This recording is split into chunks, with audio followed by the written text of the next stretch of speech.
حضرت ایوب علیہ السلام ایک نیک سخی عبادت گزار اور بہت ہی بردبار انسان تھے۔ اب ایک مالدار شخص تھے جن کے پاس وسیع و عریض زمینیں، سینکڑوں جانور، غلام، خدام، کھیت کھلیان اور بہت بڑی جائیداد تھی۔ ان کی زندگی میں سکون، امن اور اللہ کی بے شمار نعمتیں تھیں۔ ان کے بچے بہت اچھے تھے، اہل خانہ خوش و خرم، اور وہ خود ہر وقت اپنے رب کا شکر ادا کرتے رہتے تھے۔ مگر یہ سب نعمتیں کبھی بھی حضرت ایوب علیہ السلام کے دل میں غرور و تکبر پیدا نہ کر سکیں۔ وہ ہمیشہ عاجزی سے کہتے تھے کہ یہ سب کچھ صرف رب کی دین ہے، اگر وہ چاہے تو ایک لمحے میں چھین لے۔ وہ نہایت ہی متقی انسان تھے، دن رات عبادت، سخاوت اور نیکی میں مشغول رہتے، غریبوں کا خیال رکھتے، مسکینوں کو کھانا کھلاتے، یتیموں کو پالتے اور مظلوموں کی مدد کرتے۔ ایسی زندگی دیکھ کر لوگوں کو رشک آتا۔ ان کی دیانت، خلوص اور محبت نے ہر ایک کے دل میں ان کی قدر پیدا کر دی تھی۔ وہ نہ صرف مال و دولت کے مالک تھے بلکہ دلوں کے بادشاہ بھی بن چکے تھے۔ مگر پھر ایک دن وہ وقت آیا جسے آزمائش کا وقت کہا جا سکتا ہے۔ اچانک ان کی زندگی میں مصیبتوں کا طوفان آ گیا۔ سب سے پہلے ان کے جانوروں کو وبا لگی اور وہ ایک ایک کر کے مرنے لگے۔ ان کی کھیتیاں خشک ہونے لگیں، غلام بھاگنے لگے، خدام نے بے وفائی کر دی۔ آندھیاں، طوفان اور آفات آ گئیں اور کچھ ہی دنوں میں ان کی ساری دولت خاک میں مل گئی۔ حضرت ایوب علیہ السلام نے اس پر بھی صبر کیا اور زبان سے شکایت کا ایک لفظ نہ نکالا۔ وہ بدستور اپنے رب کے حضور جھکے رہے اور کہتے، جو کچھ ملا وہ رب کی دین تھی اور جو چھن گیا وہ بھی اسی کی مرضی ہے۔ لیکن آزمائش کا یہ سلسلہ یہاں ختم نہ ہوا۔ ان کے بیٹے ایک حادثے میں جان سے ہاتھ دھو بیٹھے۔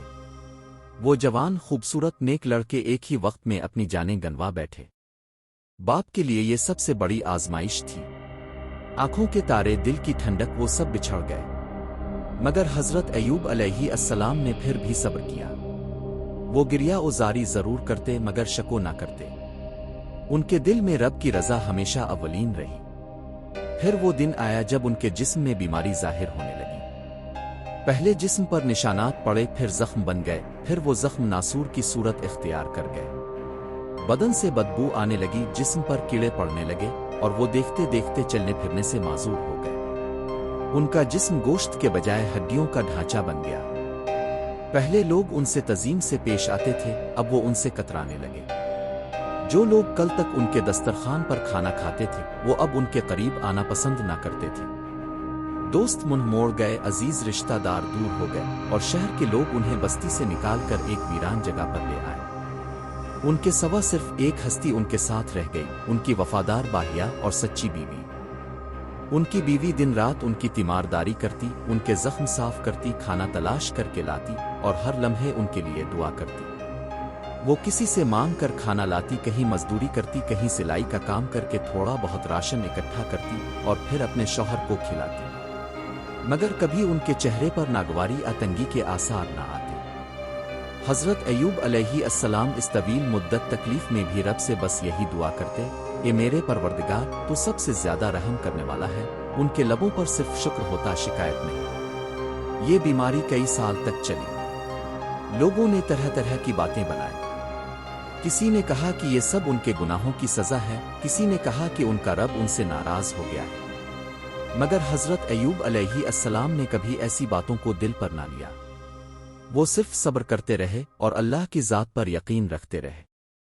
جب آزمائش کی انتہا ہو گئی اور بیماری نے پوری شدت اختیار کر لی، تب بھی حضرت ایوب علیہ السلام نے رب سے صرف اتنا کہا، اے رب، تکلیف زیادہ ہو گئی ہے مگر تو ہی سب سے زیادہ مہربان ہے۔ رب کی رحمت جوش میں آئی، زمین سے ایک چشمہ نکلا۔ حضرت ایوب علیہ السلام کو کہا گیا کہ اس پانی سے غسل کریں اور اسے پئیں۔ جیسے ہی انہوں نے ایسا کیا، ان کا سارا جسم تندرست ہو گیا، زخم ختم ہو گئے، کیڑے غائب ہو گئے اور ان کی جلد پہلے سے زیادہ خوبصورت ہو گئی۔ ان کے جسم میں جوانی لوٹ آئی، ان کے کھوئے ہوئے بیٹے دوبارہ عطا کیے گئے، ان کی زمینیں واپس ملیں، ان کی جائیداد لوٹ آئی اور ان کی عزت دوبارہ قائم ہوئی۔ لوگ دوبارہ ان کے قدموں میں بیٹھنے لگے اور ان کی سچائی کے گواہ بن گئے۔ ان کی بیوی، جنہوں نے آزمائش کے ہر لمحے میں ان کا ساتھ دیا، انہیں رب نے بے انتہا انعامات دیے۔ ان کے صبر اور وفاداری کی مثال آج بھی دی جاتی ہے۔ یہ کہانی ہمیں یہ سکھاتی ہے کہ زندگی میں مشکلات، مصیبتیں اور بیماریاں وقتی ہوتی ہیں۔ اصل چیز صبر ہے، یقین ہے اور رب پر اعتماد ہے۔ حضرت ایوب علیہ السلام کی کہانی ہر اس انسان کے لیے ہے جو زندگی میں مایوس ہو جاتا ہے، جو مشکل وقت میں شکو کرنے لگتا ہے، جو تھک جاتا ہے۔ ان کی کہانی ہمیں بتاتی ہے کہ اگر دل میں یقین ہو تو رب کبھی مایوس نہیں کرتا۔